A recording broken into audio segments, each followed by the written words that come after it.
I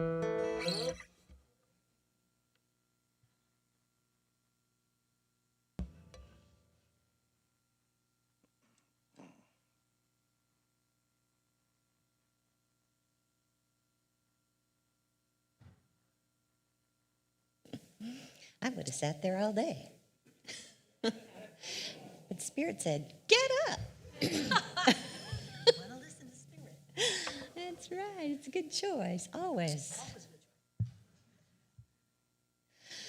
Life is good, yeah.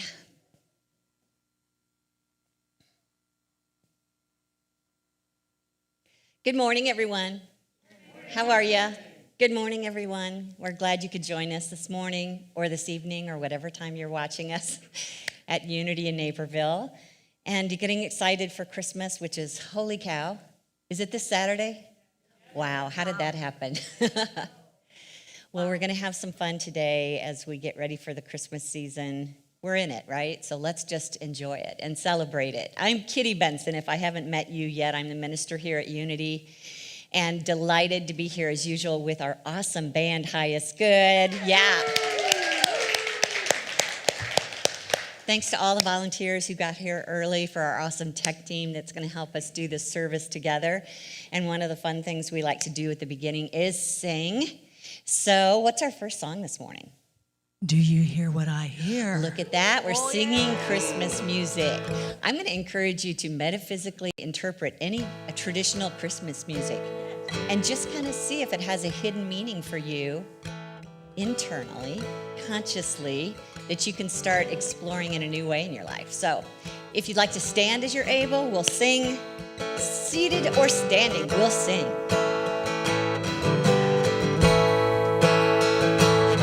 So Parker, if you could make sure to press that little button. Hi, everybody. Merry Christmas. Merry Christmas.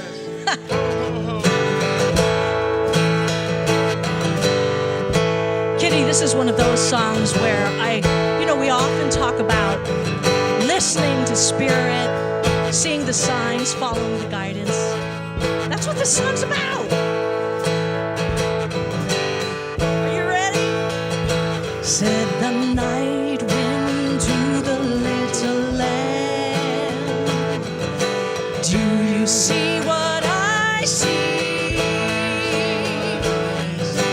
Way up in the sky, little lamb, do you see what I see? A star, dancing in the night with a tail as big as a kite, with a tail as big as a kite. Yes, said the little lamb to the shepherd boy, do you hear what I hear? Ringing through the sky, shepherd boy, do you hear what I hear? A song, high above the trees, with a voice as big as the sea, with a voice as big as the sea. Said the shepherd boy to the mighty king, do you know what I know? In your palace, war mighty king, do you know what I know? A child shivers in the cold. Let us bring him silver and gold. Let us bring him silver and gold. Oh, I said the king to the people everywhere, listen to what I say. Pray for peace, people everywhere. Listen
close our eyes.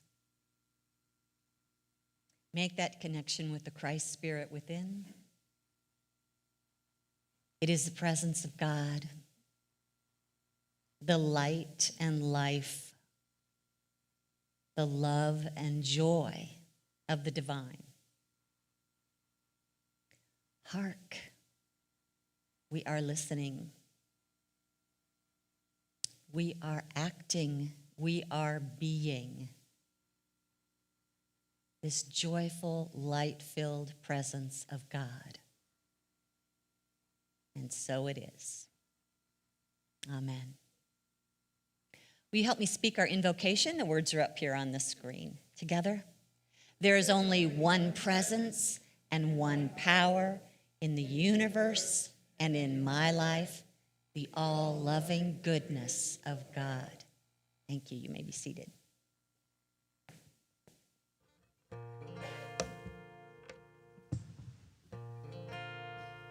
Yeah, there's something that happens when we hark, when we listen, when we look. It all becomes so very clear.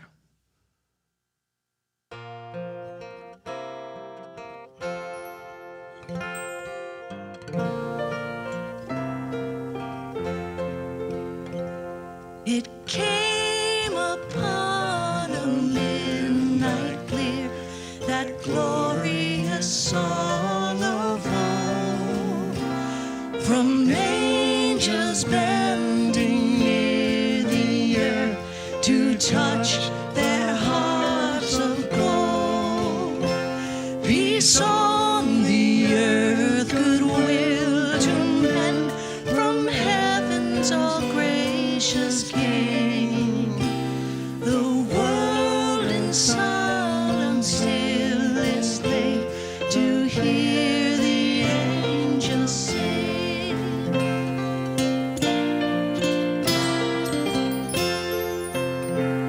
For lo, the days are hastening on, by prophet bards foretold, when with the ever-circling years come around the age of gold, when peace shall over all the earth its ancient splendors fling, and the whole world give back the song which now the angels sing.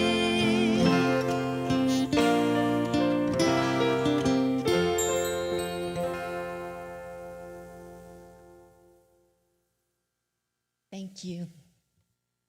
How many of you got to go outside as a kid and Christmas carol door to door singing those songs? Yeah? Some of you. If you didn't, you missed a really fun year. A really fun, what's the word? It was like an era.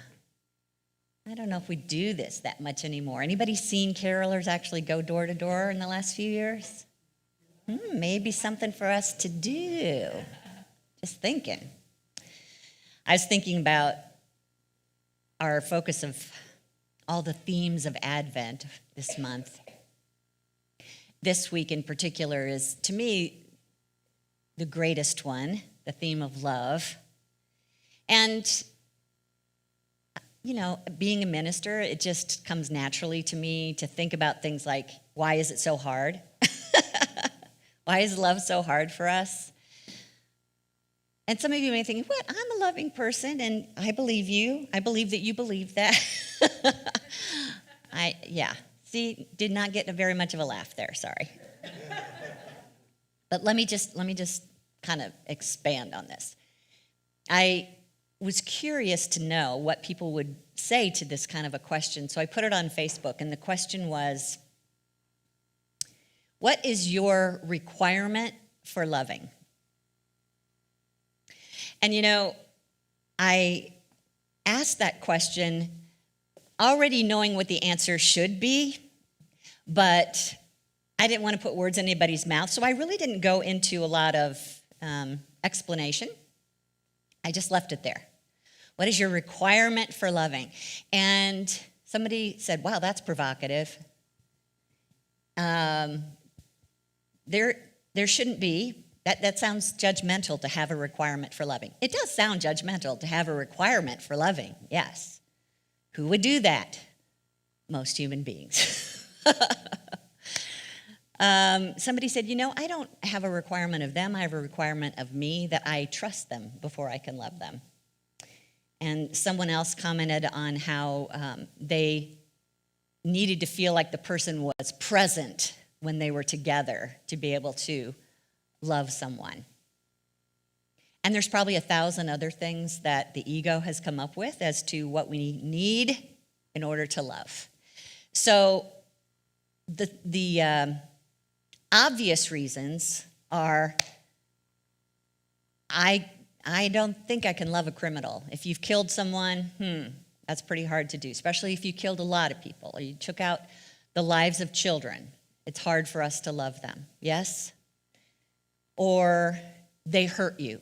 They took something from you. They were rude to you. Hard for us to love them. Or, hey, are you ready for this? They're on the other side of the political spectrum.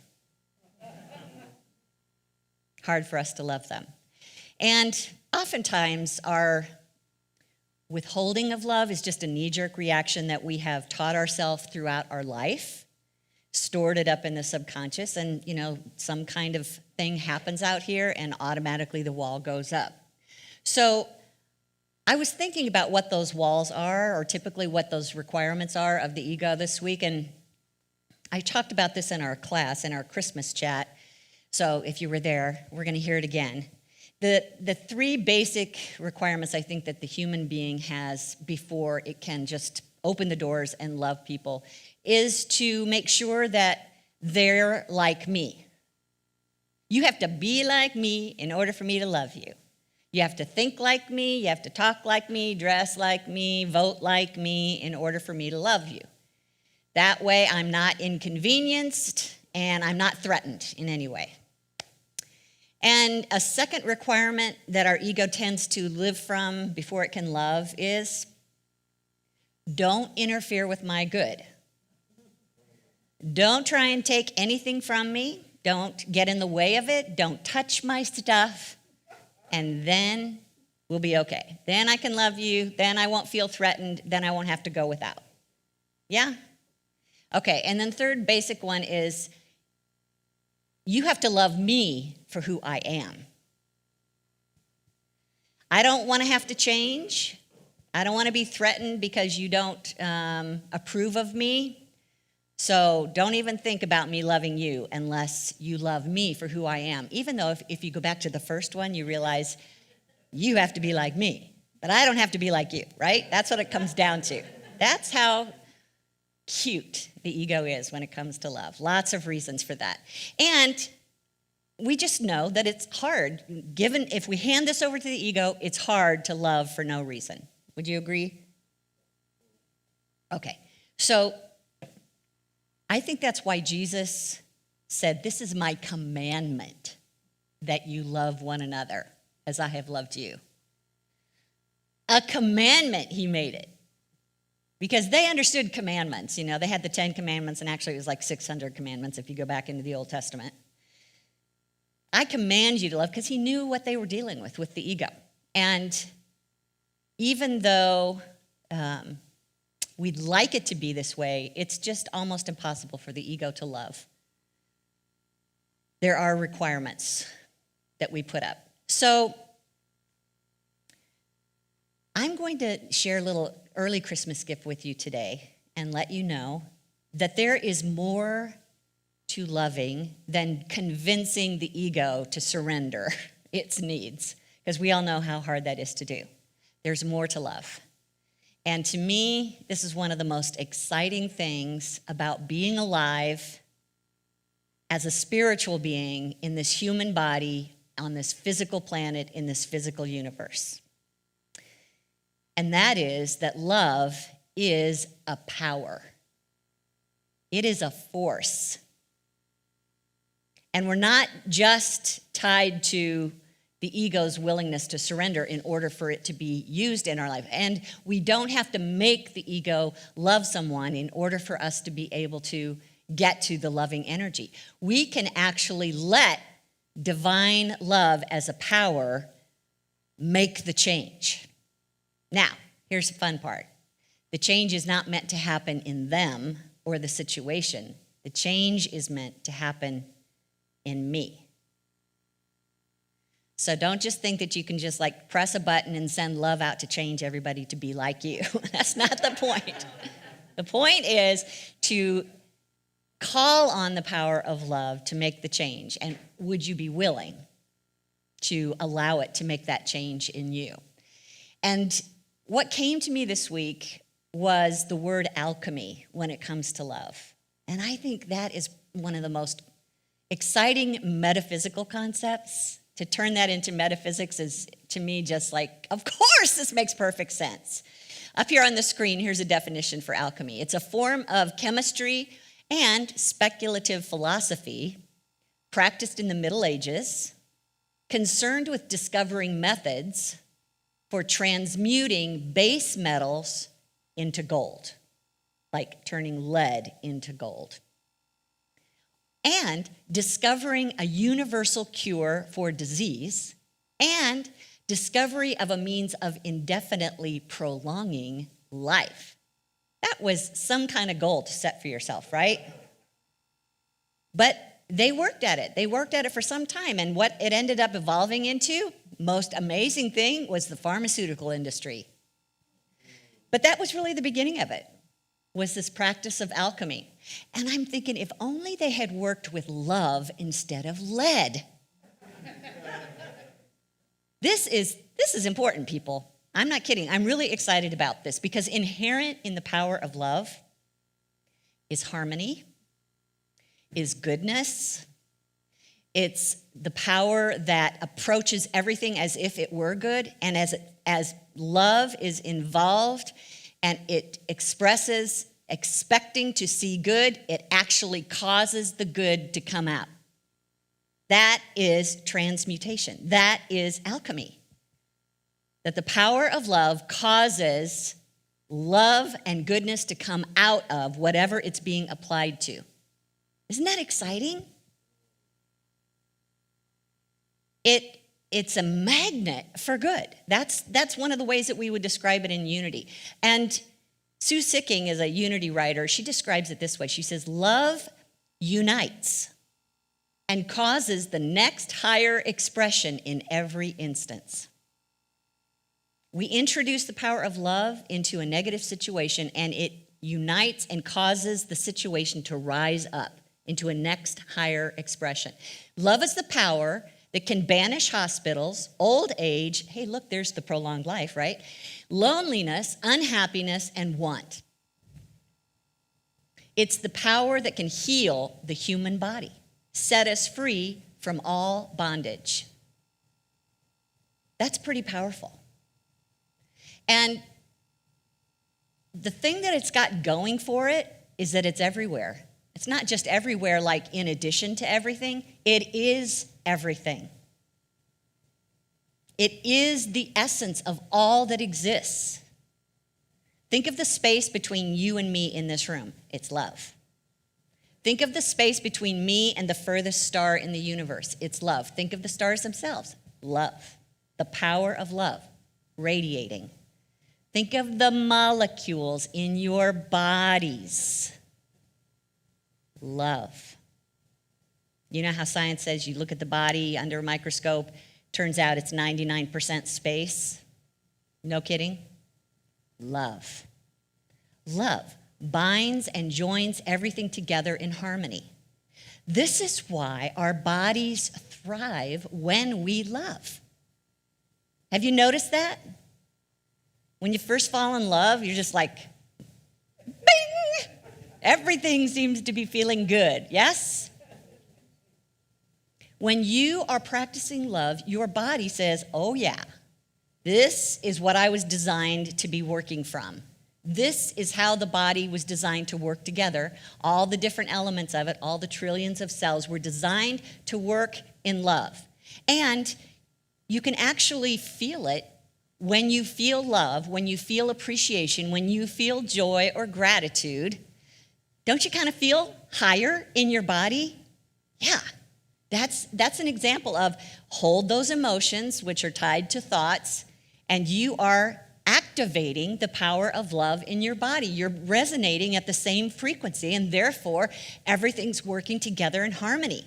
And you also know what it's like to feel negative emotions of fear and anger and depression and how the body starts to drop in energy. You can relate to that? It's because we're holding something in consciousness that is unlike love, and therefore we have just stepped outside of the divine intelligence that love is, that guides your body into harmony. That's why we start to get sick when we're under stress. Does that make sense? This is how powerful love is. So they've done studies at the Heart Math Institute and other places, scientific studies, using medical equipment to do this, and prove that when you are holding that energy of gratitude, love, appreciation, joy, and you're literally feeling those emotions, not just thinking those thoughts, that when you're doing that, it causes the heartbeat to move in a very coherent rhythm. I mean, you can see it on a graph when you're not in that consciousness, where the heartbeat is just all over the place, very chaotic. But when you sink into that rhythm of love and appreciation, it just becomes this very even, coherent rhythm. And then it doesn't stop there. That energy of love that you're holding actually then affects, because the heart has its own brain, it actually entrains your thought waves, your brain waves, your respiratory rate, your immune system, your hormones. All of that comes together in coherence, resonance, functioning as it was divinely ordered to, because you're in the energy of love. That's pretty powerful. So I came across a writer that many of you probably have heard of, except for me. I just heard of him in the last couple years, John Randolph Price. Anybody heard him, read anything of his? Oh, people, you're missing something. So he would call this the fact that we each have a permanent atom of universal love within our spirit. And he's a believer of reincarnation. So his belief is that we carry that permanent atom of universal love with us as spirit from life to life to life. And the way he describes it in his book up here on the screen is that which we call an individual, like you and me, is in reality an energy field composed of atoms, and one of the permanent atoms within our field is the atom representing the centralized force of universal love, the one with a capital O that will trigger a self-sustaining chain reaction to produce a total transformation of the individual and ultimately the entire collective consciousness. This is something that Pierre Teilhard de Chardin, he has a really long name, wrote about as well, that this collective consciousness would suddenly kind of catch fire as love, and then we'd see who we're really meant to be. So think of that as that atom that's within you that just is waiting to blossom and bloom and express and like nuclear fission catch and create a chain reaction and not only spread it through your body but your relationships until it starts to spread out around the universe. That's pretty cool. And something really simple that Marcy Shimoff wrote was, we are made by love, we are made of love, and we are made for love. So think of that. Divine love made us. Divine love held the desire to create that which we are. And then when we were created, we were made out of the substance of love, and the purpose was to express love. That's a pretty simple message, right? Simple but not easy because of the human part of us. But the good news is that no matter how much you give of your love, there's still more to give. Have you noticed that when you're sick for a while and you've been laying around in bed that you just kind of lose all of your energy, and the less you are active, the more weak you feel. But if you get up and you start moving around little by little, the more energy you put out, the more energy you have, yeah? Same with love. The more love you give, the more love you have to give. It's like turning on the faucet. So this alchemy of love is waiting to express itself in marvelous ways. And one of the ways was written about by a woman by the name of Mirabai Devi. This is Marcy Shimoff's book, Love for No Reason, but she tells lots of stories about love luminaries. If you want to learn about love, pick up her book and figure out how to do it, because she's got lots of stories. And Marcy Shimoff is a love luminary. She had one of those moments of being overwhelmed by love, and it turned out to be more than just a moment. She said, "It was as if a dam burst in my heart and the waters overflowed. The love that came forth was unlike anything I'd ever experienced before.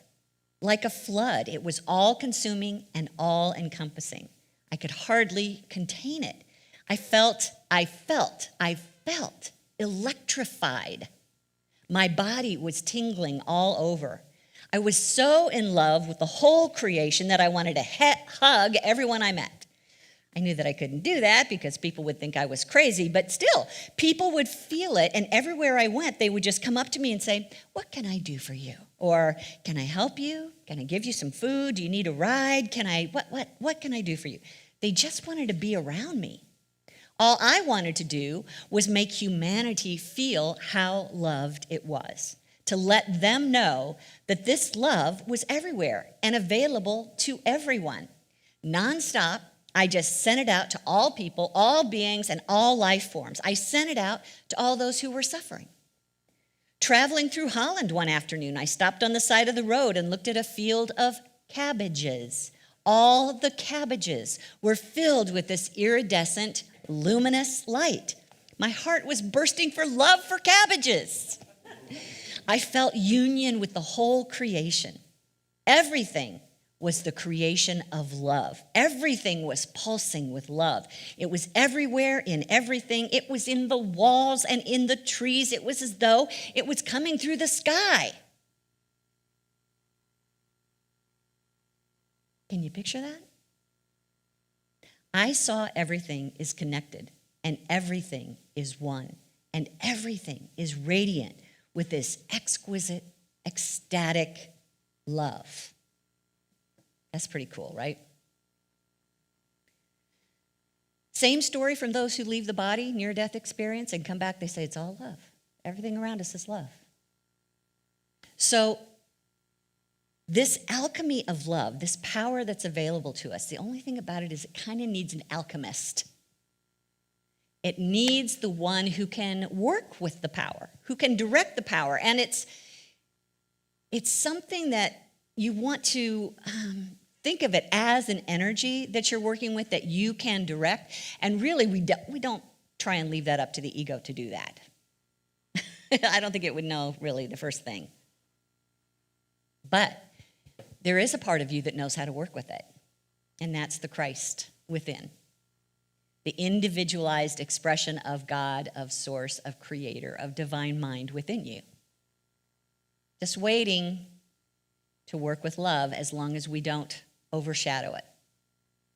Jesus showed us the way throughout his life in how to work with love. And he pointed to where it was when he said, the kingdom of heaven is within you. Where do you think love resides? It resides within us. And that we should seek first that kingdom within us to take care of all the troubles, the conflicts, the worries that we have on the outside.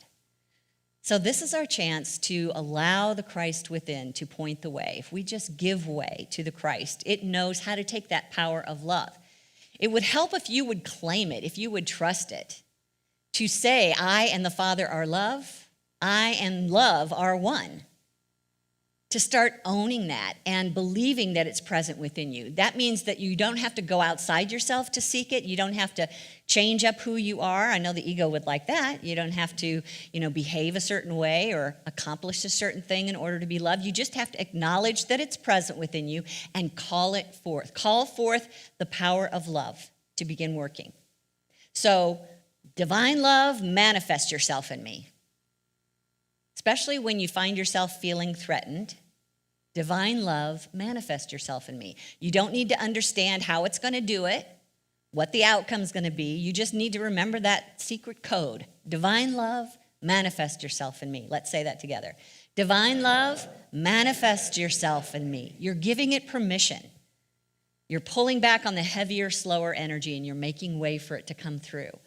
Our co-founder, Charles Fillmore, talked about it this way. He said, think about the real substance of love, and all the ideas that go to make up love will be set in motion. This produces a positive love current, there's that force again, which when sent forth with power, your consciousness, will break up opposing thoughts of hate and render them null and void. That's pretty powerful, wouldn't you say? And all he said to do was think about love. Think about this substance of love. What is it to you? What does it mean? How does it behave? What's the essence of it? Just think about that. And once you do that on a regular basis, and I'm going to show you how in a little bit, then you start resonating at the same frequency as love. And that's when your life begins to change. You begin to change. And because you begin to change, your circumstances begin to change. So we're always working on ourselves first. Up here on the screen are just a few of the ways that it's been said love can transform us. We become more centered, more peaceful, more flexible. We feel free. We feel fulfilled. We have this sense of openness, which is one of our unity values, to be open-minded. We also have this sense of being present in the moment, which is what somebody said they needed in order to feel love, is to be present in the moment. We're talking about us being present to the people that we're with. We feel a sense of connection with everything. We feel that the universe around us is for us. We've talked about that, right? There's this sense of comfort in being able to give yourself away and also to receive love, which a lot of times the ego struggles with, believe it or not. It's also going to show up as the ability to speak from your heart and also listen from your heart, to do that which is compassionate for others, but also for yourself. Now, just look at that list. Is there anybody here who wants that? Raise your hand if you want that. Okay, yeah, 2 hands. Me, I want that. Yeah, just take that in for a moment. What kind of life is that? That's like, you remember I've told you that story from Jesus where he's coming upon a man who's been lame and laying by a healing pool where if you just jump in at the right time, you get healed. And he'd been laying there for 38 years. And Jesus is like, do you want to be made whole? So let me just ask you, do you want this in your life? Seems like that'd be a good thing, right? So recognize that this power is always with us. And we still have to make sure that the ego is not blocking it. Because if we choose to live from that knee-jerk reaction, and remember that term self-observation that we talked about a few weeks ago? That's something we just have to be practicing all the time and just notice when we're in that lower energy of fear and anger and frustration and depression, that when we're there, our frequency has just dropped outside of the range of love. So this is about us being able to choose to practice the alchemy of love, to look at it as a force, to just imagine it all around you, just like a dog going, I'm ready. Send me in, coach. I'm ready. I guess dogs don't do that, but mixing metaphors there. But if you think that you're ready for love, that you really want your experience to be about love, where everything is harmonizing and working together for good and is just an easy way to live and express, then set an intention for that. Say, I am choosing to be and live from unconditional love. Plant that seed in your consciousness. Start informing the subconscious. It takes a while for it to sink down and really take root. So it might take a little bit of practice here. So you might use your power of visualization and just ask yourself, just if you're taking notes, here's some questions for you. How would my life be different if I were allowing the power of love to move through me? How would my life be different? How would my interaction with other people be different?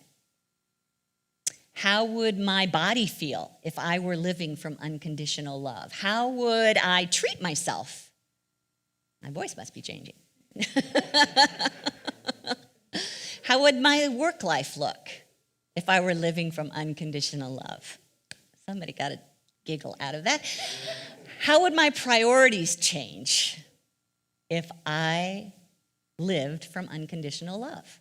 And just meditate on that and visualize it until it starts to sink in that you can be an expression of unconditional love, and you don't have to work at it. You just have to kind of clear the weeds out of the way.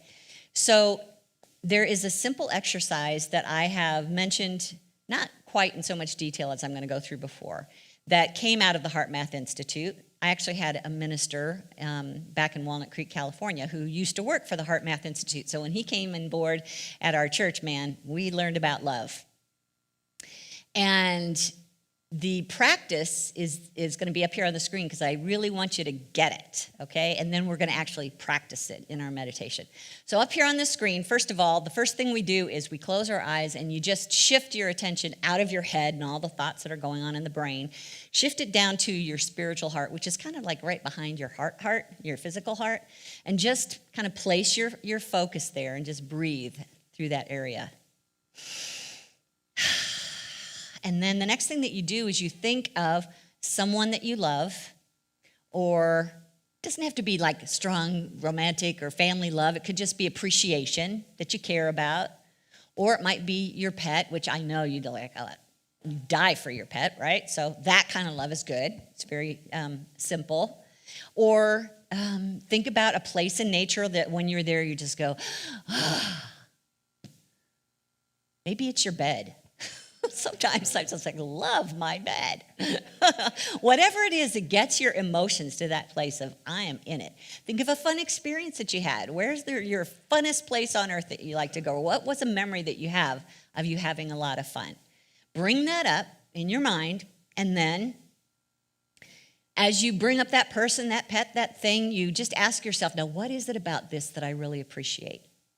And then the ideas will come to you. It's like, well, this person is really kind. I really enjoy being around them because they're so kind, or they're such a good listener, or I really appreciate how they are so generous, or, whatever it is that you love about them, or your pet's just like, I love you all the time. So, you love that about them.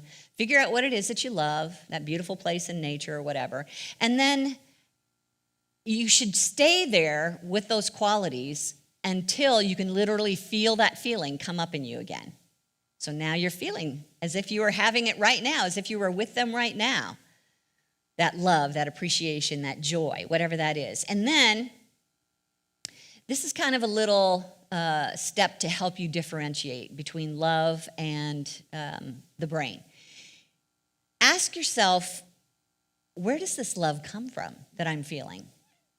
And my guess is that your brain is going to say, well, it comes from that person. It comes from that experience. If I didn't have that experience, I wouldn't have that love. Well, that's not true. The love, the appreciation that you're feeling in that moment is actually God sourcing itself through you.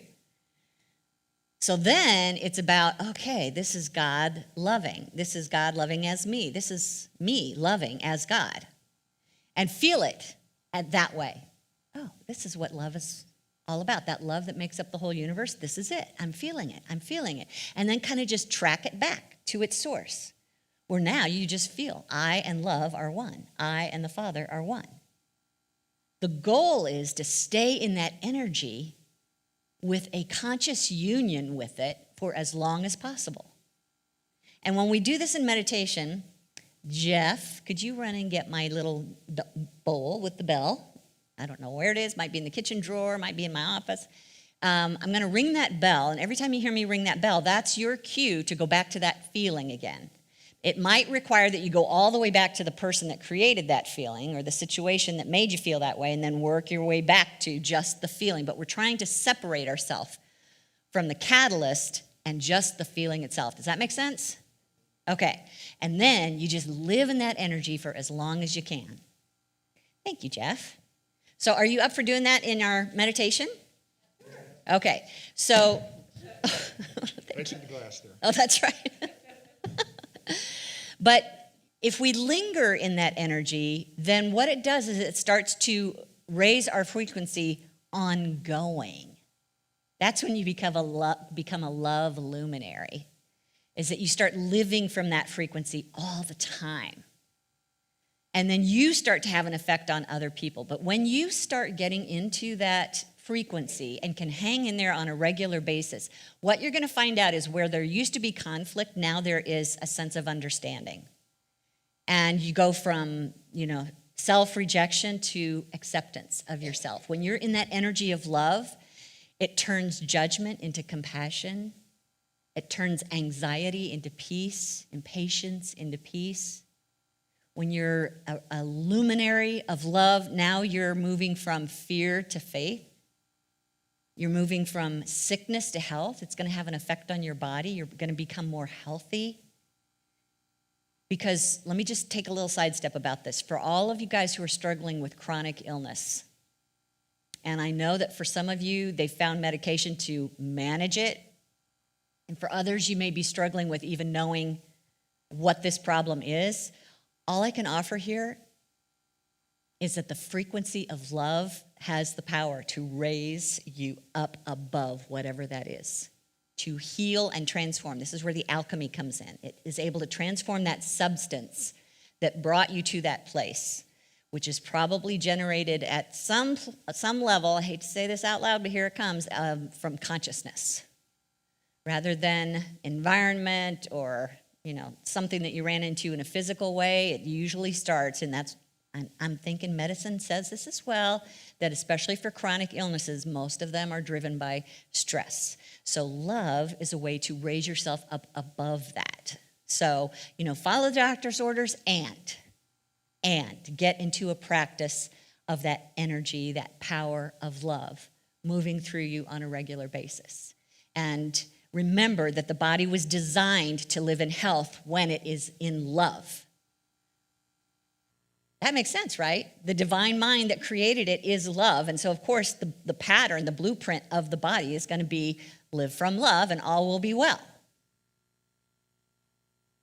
Holy cow. It's like, wow, that's big. All right, so let's take some time in meditation here and figure this out. No, let's not figure it out. Let's feel it out. Okay? So this is a chance to just set all your busyness aside. Give yourself permission to sit here with your eyes closed. And if there's anything on your to-do list or any concerns you have about what's happening later today, just give yourself permission to put it on a shelf, and you can have it back when we're done if you want it.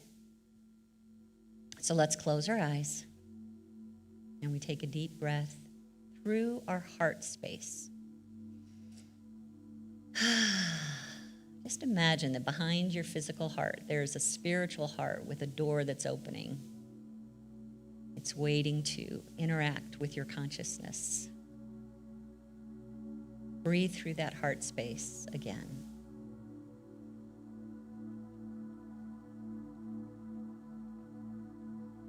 Scan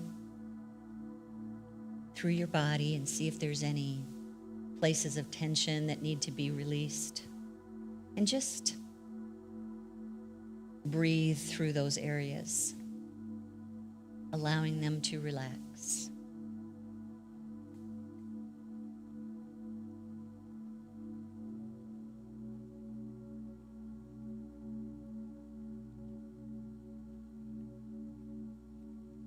And as your focus is in your heart space, you're feeling relaxed, bring to mind someone that you love or appreciate, something that brings you joy or that you're grateful for.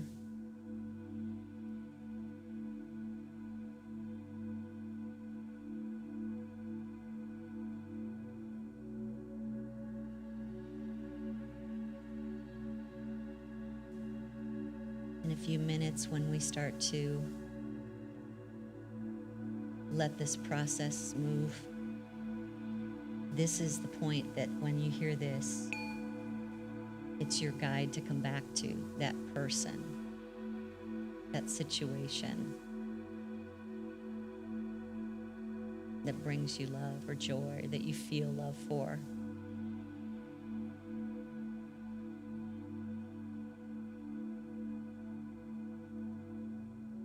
Ask yourself, what do I appreciate about this person or this thing? What are the qualities that I love?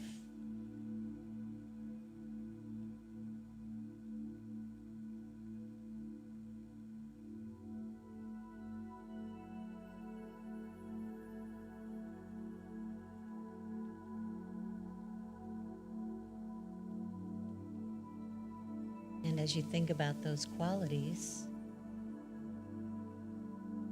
just let yourself appreciate them again. Now. Here.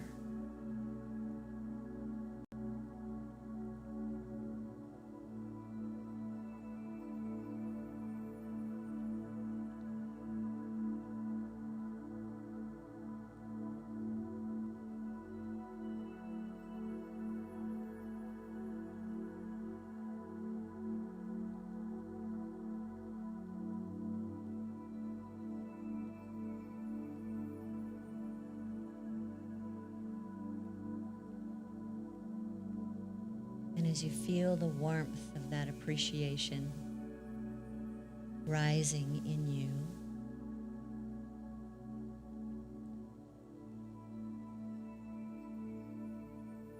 just ask, where does this love come from?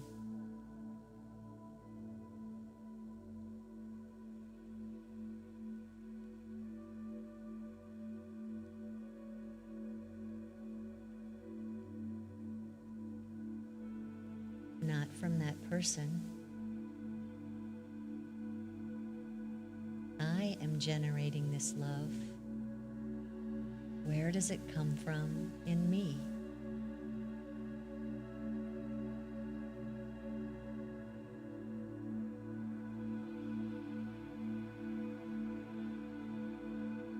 Follow that love, that appreciation, that feeling back to its source. The source of love itself.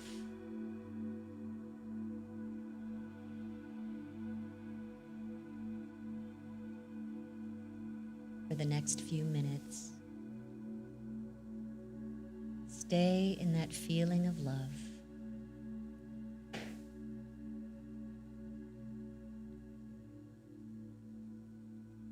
And as I ring this bell, it's just a gentle reminder to go back to what prompted that feeling, the person, the place, until you can move back into that feeling of appreciation again.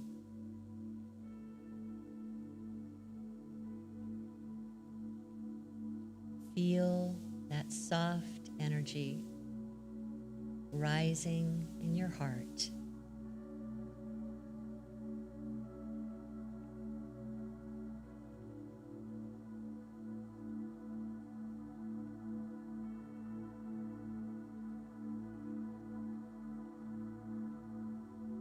And let that force, that power of love, carry you back to its source.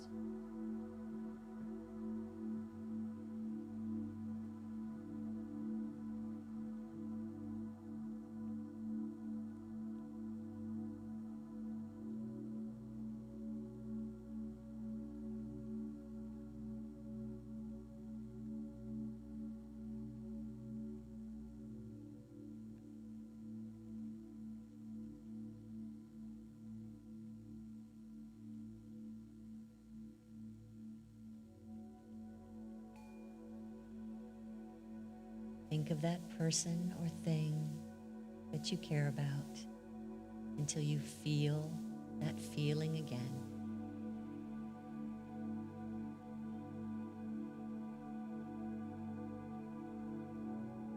Just like the sound of this bell, let that feeling carry you back to its source.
We give thanks for the presence of love.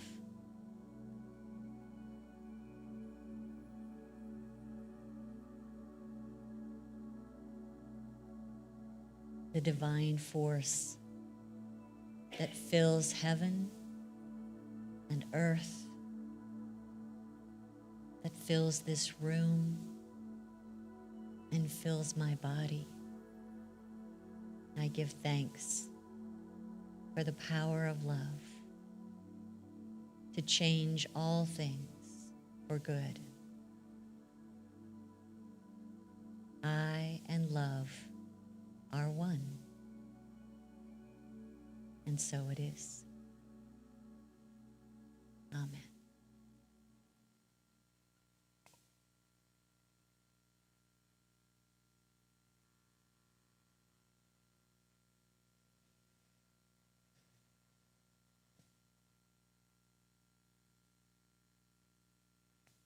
Did you feel anything? Did you feel anything? Might take some practice, especially if you're a thinker and you're trying to understand it, or if you've got a busy mind. But that's the advantage of keep coming back to the catalyst, the person, the situation, your dog, whatever it is, and go, oh yeah, what do I love about them? Yeah, that feels good. And you just stay there. And suddenly you catch yourself thinking and you go back to the catalyst. What do I love about them? Oh yeah. That feels good. Who needs drugs?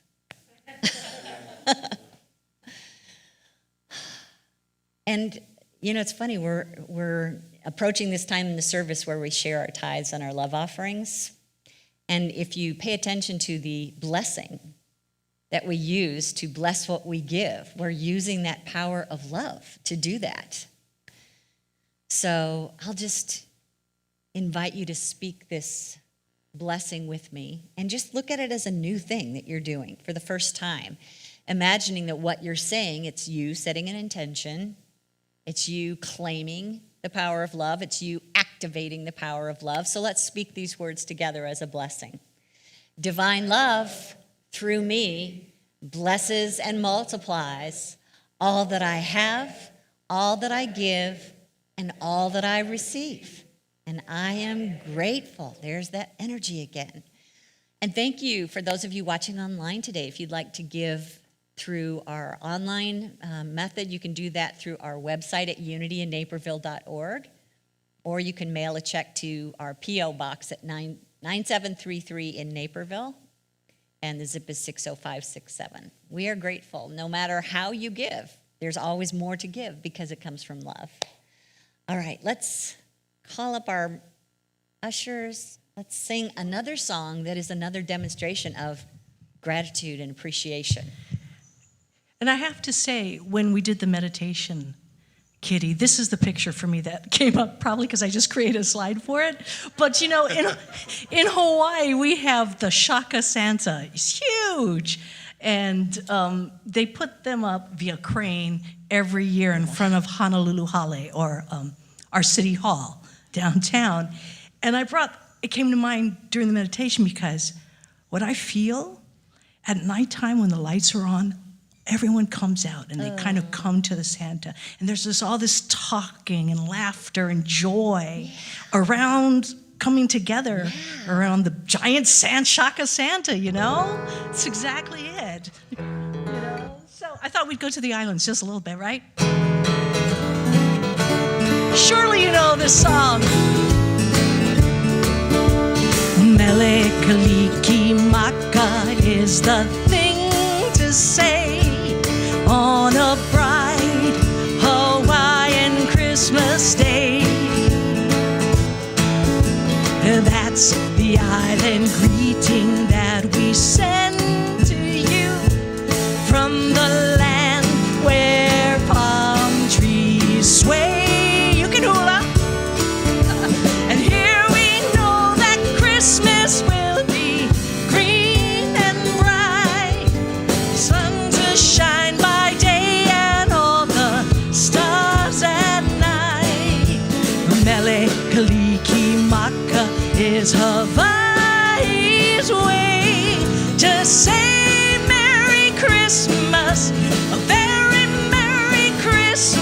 A very Merry Christmas to you.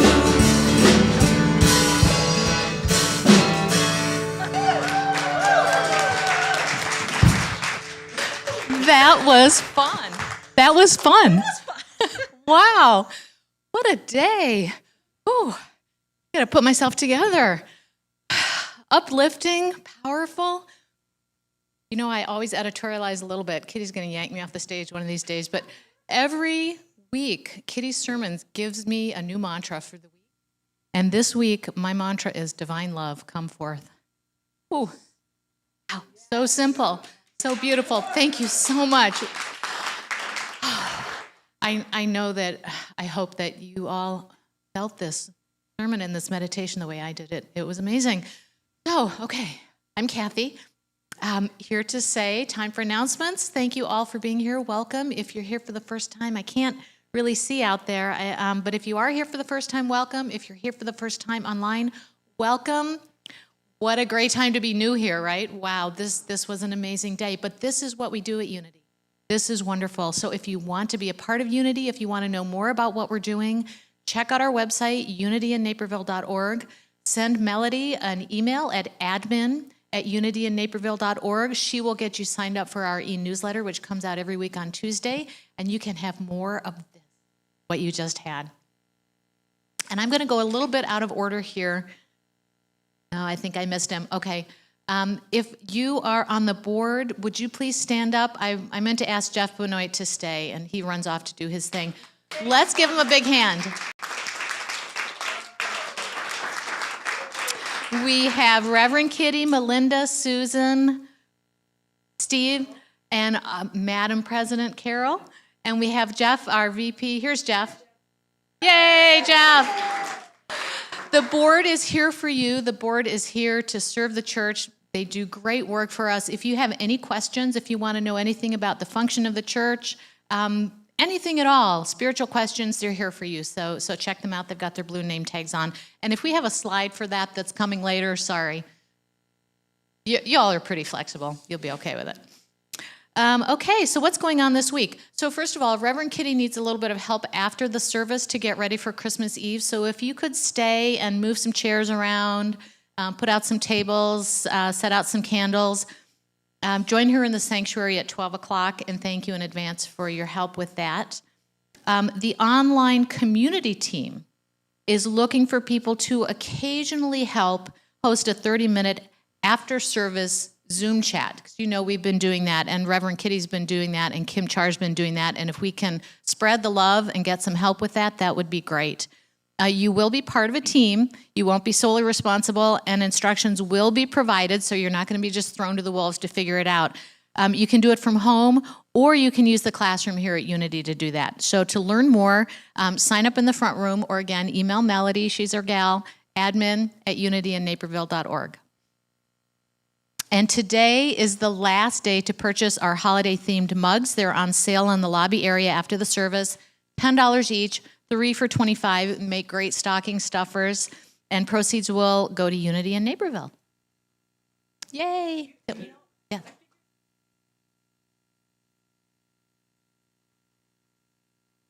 I bought a bunch of mugs so I could bake my cookies and put the cookies into the mugs instead of tins this year to give as gifts. So who knows what you could do, right? Great idea. Yeah. All I came up with was drink out of them, but that's very creative. Okay. Lunch Online meets Tuesday at noon, last one before Christmas, so come join your friends. See the event calendar online for details. This Wednesday, this is our last Advent chat, Reverend Kitty's last online chat before Christmas. It's Wednesday, 7 to 7:30. You'll go to the Zoom room by going to unityinnaperville.org, then see the event calendar, and then, and you can also download your Advent booklet if you haven't done that yet, or pick one up in the front room. Please, if you can, join us for Christmas Eve service. That will be Friday, December 24th at 7 o'clock. You can invite your friends and your family. Come for a time of Christmas carols. Okay, more editorializing. I could listen to Kim Char sing Christmas carols all week. That was just beautiful. So, yeah. Okay, sorry. Whoops, back to the script. So an evening of Christmas carols, lighting, special lights, candles, music, Kitty's wonderful words of wisdom, her inspiring message for Christmas. So you can come in person, or we will also be live streaming as usual. So Facebook Live or unityinnaperville.org. Sorry, I seem to be moving my head a lot, and I'm cutting in and out, so thanks for hanging with me. Okay, Styrofoam Drop Off. We do this periodically. Drop off your Styrofoam on Sunday, December 26th or January 2nd, and we will take it for reprocessing. If it has been in contact with food, of course, clean off all the food. Make sure you wash it thoroughly. And we, unfortunately, cannot accept foam insulation. And if you can help deliver the Styrofoam to DART in Aurora after the service on January 2nd, again, Melody, send her an email, admin@unityinnaperville.org. Okay, and January 4th, start off the new year with new energy. This will be wonderful. Join the Energy of Spirit on Zoom, Tuesday, January 4th at 7 p.m. You'll have fun. You'll learn easy, non-strenuous techniques, because who wants to, strain themselves right after New Year, right? You want to ease into it. You'll improve your overall energy, your hormonal and metabolic functions, your mental clarity, your sleep, and your mood. What's not to love, right? So for details, see our events calendar at unityinnaperville.org. And if we have the slide about the board, I've already done that. Maybe we don't. And as always, prayer chaplains are available if you would like one-on-one, affirmative, supportive, uplifting, confidential prayer. See one of our Yes, we do have a prayer chaplain available in the meditation room after the service if you're here, or send an email to prayer@unityinnaperville.org. Put in your name, your phone number. You could reference POC in the subject line, and a chaplain will call you by 1 p.m. to pray with you. And that's all I've got. Thank you all. Have a wonderful week. And pre-Merry Christmas. Wait. Oh, sorry, I didn't see that in here. Okay, Melinda.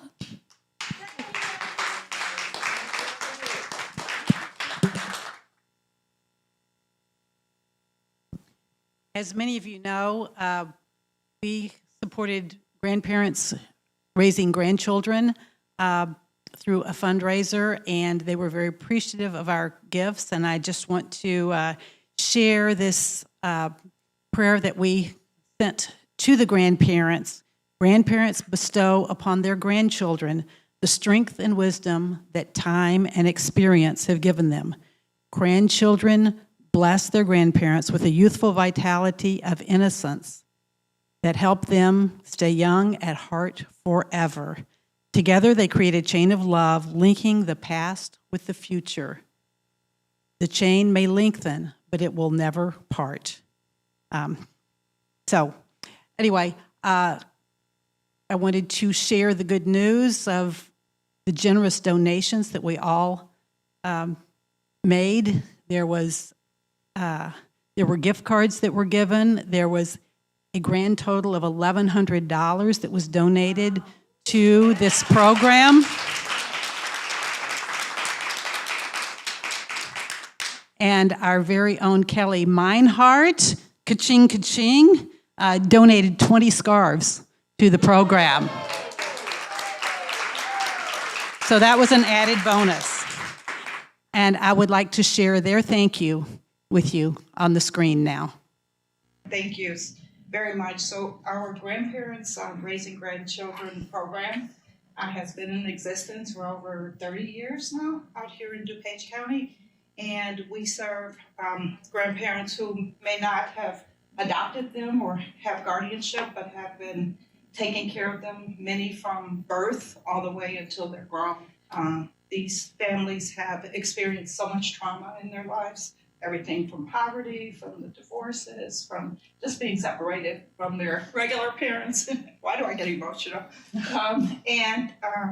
They so appreciate anything. I had a call today from a grandparent who has had continuous problems with her car, and now she put it in the shop again. She had to take a lift back and forth to work. There's someone who makes very little money working for a daycare center. They told her they can't fix it. she's just devastated. She was also working where 30 people were diagnosed with COVID. She's worried about her job, about keeping her job.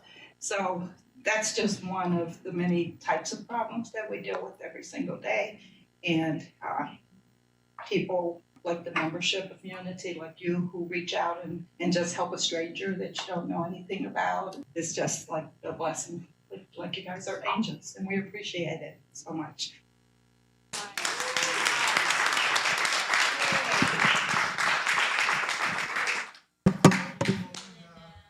Thank you, Melinda. Appreciate it. Wow. All right, so please stand as you're able. Let's have one more song. It's like Christmas around the world today. Come on, Kevin. Let's do that again. It's cutting out on me. I don't know why. Feliz Navidad. Feliz Navidad. Feliz Navidad. Prospero año y felicidad. Feliz Navidad. Feliz Navidad. Feliz Navidad. Prospero año y felicidad. I wanna wish you a Merry Christmas. I wanna wish you a Merry Christmas. I wanna wish you a Merry Christmas from the bottom of. Go ahead and look at your neighbor if you like. I wanna wish you a Merry Christmas. I wanna wish you a Merry Christmas from the bottom of my heart. Feliz Navidad. Feliz Navidad. Feliz Navidad. Prospero año y felicidad. Feliz Navidad. Feliz Navidad. Feliz Navidad. Prospero año y felicidad. I wanna wish you a Merry Christmas. I wanna wish you a Merry Christmas. I wanna wish you a Merry Christmas from the bottom of my heart. Let's send it to the world. I wanna wish you a Merry Christmas. I wanna wish you a Merry Christmas. I wanna wish you a Merry Christmas from the bottom of my heart.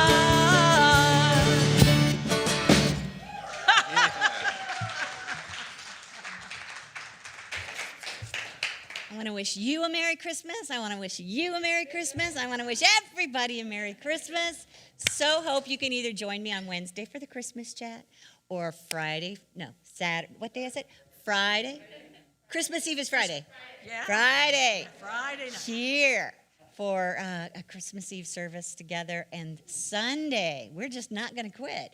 Sunday, we will have another, to me, it's kind of the wrap-up of the Advent season, and it's pretty powerful. So I hope you can join us for any and all of those.